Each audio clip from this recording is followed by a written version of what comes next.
So good morning mga master. So update lang po kayo dito sa Quezon City around 8 AM in the morning. So ito yung master, yung si Bagyong Inday.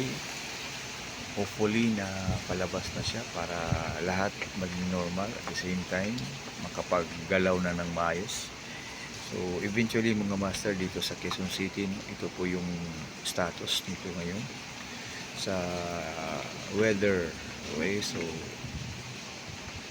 since master, mag-jogging sana ako kahit dito sa labas, kaso hindi ako makapag-jogging dahil masama ang panahon. At the same time magbubuhat din sana ako, kaso yun nga, medyo malamig yung panahon. So yun, hindi tayo makalabas, kaya dito lang muna tayo sa loob ng unit. So maglilinis na tayo ng bahay mga master. Kumusta lahat? Update ko lang kayo dito sa around this morning. Okay, napakaangas, napakasulit mga master. Okay, yung ano dyan master dito,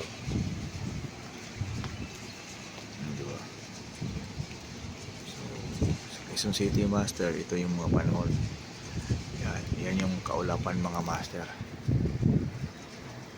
Yan yung talagang nagbabahagya ng masamang panahon. Sana mag-aalis na to, pero siyempre master, minsan talaga kailangan natin ng ganitong matinding ulan, kasi alam nyo kung bakit.